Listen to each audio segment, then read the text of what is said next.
Com quase 9 milhões de espécies catalogadas pelo planeta, você provavelmente não vai acreditar, mas o maior número de espécies pertence ao grupo do reino animal, com quase 8 milhões. E alguns pesquisadores ainda acreditam que a gente vai poder encontrar nos próximos anos muitos outros animais. O que faz esse grupo ser tão rico e por que esse reino é tão vasto? Se você quer entender um pouco disso e esse mundo maravilhoso do reino animal, eu me chamo Jonas, sou professor aqui do Ciências do Papel e te convido logo depois da vinheta para a gente se aventurar nesse mundo sem fim do reino animal.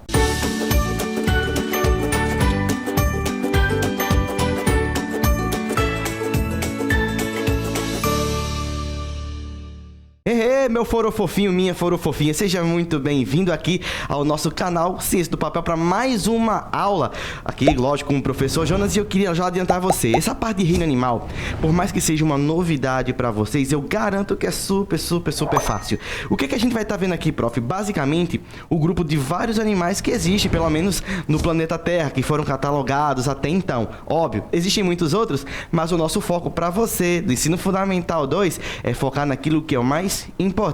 E logicamente, para a gente poder entender um pouco do reino animal, é muito importante que você entenda também como é que são as suas características. E nesse nosso primeiro momento, a minha ideia com você é mostrar o que é que todo animal possui. Prof, tô ligado. Exatamente, o que é que todo animal possui. Ou seja, se o ser apresentar essas características, ele logicamente vai ser classificado como um animal. Então diz aí pra nós, prof, que características gerais são essas? A primeira, gente, todo animal tem que ter. Ele é um ser eucarioto. Prof, olha, eu tô tentando lembrar aqui as aulas daquela tia, mas assim, a bichinha não tá dando mais conta. Me ajuda aí, como é que eu faço então para lembrar? Gente, na biologia, você vai ter duas categorias. Os procariotos, que são aqueles seres que não têm núcleo, e os eucariotos, é aquela galerinha que tem núcleo. No caso dos animais, se vocês repararem bem bonitinho aqui, no desenho da nossa célula, vocês estão vendo uma estrutura esférica arredondada que corresponde à nossa carioteca, que também tem o nome fofinho, né? O núcleo. Então, olha só, todo ser eucarioto é um ser que possui núcleo ou carioteca. Segunda coisa importante que todo animal tem que apresentar, ele é pluricelular. Também na biologia, vocês vão ter aquelas duas classificações: os unicelulares e os pluri ou multicelulares. O uni, se liga só, uni é aquele que é apenas formado de uma única célula, enquanto que os pluricelulares ou multi, o nome já está ajudando, né, não, meu irmão? O que é que diz, prof? Significa que ele é formado por mais de uma. Normalmente você tem um conjunto aí de centenas, milhares ou milhões de células integradas. Então, sim, todo animal, ele tem que ser pluricelular, mesmo que você não consiga enxergar. Vocês vão perceber que existem animais que são microscópicos, você não consegue ver, mas ele assim é um animal. Por quê, prof? Porque ele tem várias células formando o seu corpinho. A gente também colocou, prof, heterotrófico. Eu não tô lembrando o que é heterotrófico, prof. Gente, de novo, na biologia você tem duas classificações. Você tem os seres que produzem o próprio alimento, os autotróficos. Tróficos, ó, vem de comer, tá? O autotrófico.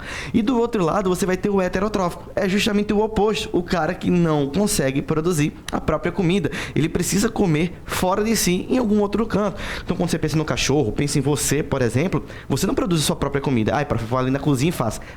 Pelo amor de Deus. Que conversa é essa? Você não produz no sentido de ir lá cortar um pão e botar um pedaço de queijo. Pelo amor de Deus. Mas você não consegue fabricar de si próprio, tá? Você não bota assim, energia nas mãos, pum, aparece uma comida. Não é assim que funciona. Mas pelo menos essas três características você vai ter em todo animal. Ele é ele é eucarioto, ele é pluricelular e é heterotrófico. Só que agora eu quero mostrar para vocês que dentro desse grupão do reino animal, vocês vão ter o grupo dos animais, que são esses grupos que a gente vai estar vendo aí nos próximos módulos que a gente vai estar estudando. Então, eu separei para vocês esses 9 filos, e à medida que a gente for avançando, vocês vão percebendo como eles vão ficando cada vez mais parecidos comigo e contigo. Então, prof, mostra pra gente, então, como é que é isso. Olha só.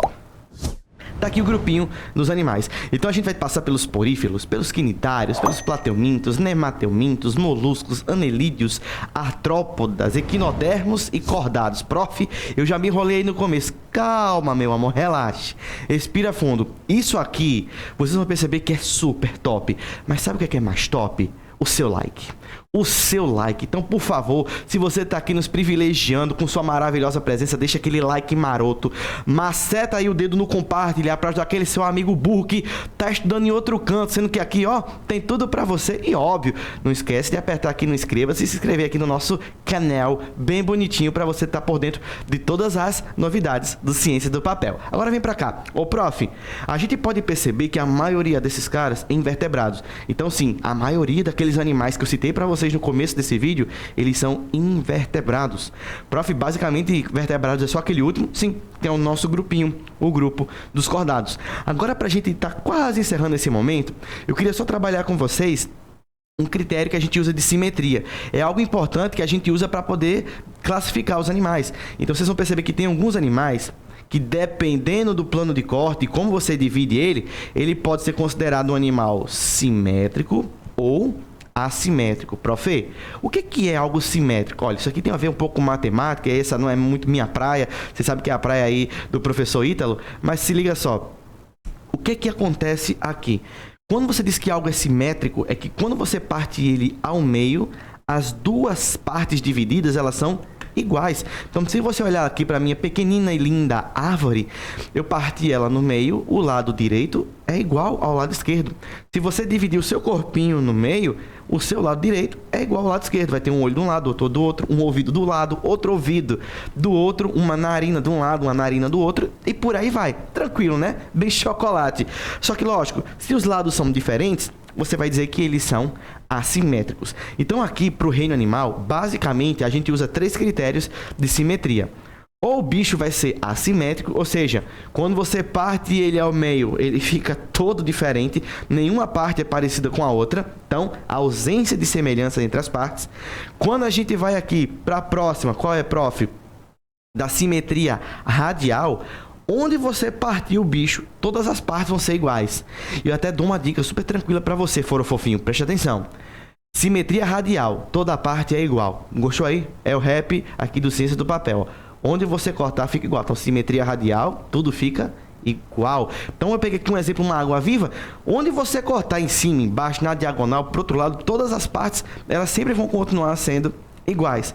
E a última, mas não menos importante, é a de simetria bilateral. Ó, bi vem de bicampeão, ou seja, campeão quantas vezes? 2. Então, simetria bilateral significa que o animalzinho, ele vai ter apenas 2 lados iguais. Então, ó, a simetria, tudo diferente. Radial, tudo igual. E na bilateral, apenas 2 ladinhos. Se você olhar para minha joaninha, realmente o lado direito é igual ao lado esquerdo. Agora, se eu cortasse ela no meio, na horizontal, um lado ia ter cabeça e o outro ia ter o abdômen, então ia ficar bem diferente. E com isso, a gente vai usar esse critério logo mais nas outras aulas para poder classificar os animais. E se você curtiu esse momento, essa nossa aula, aqui também tem uma playlist muito legal sobre todo o reino animal para que você possa se aventurar nesse mundinho. Fica um cheiro bem grande e até a próxima.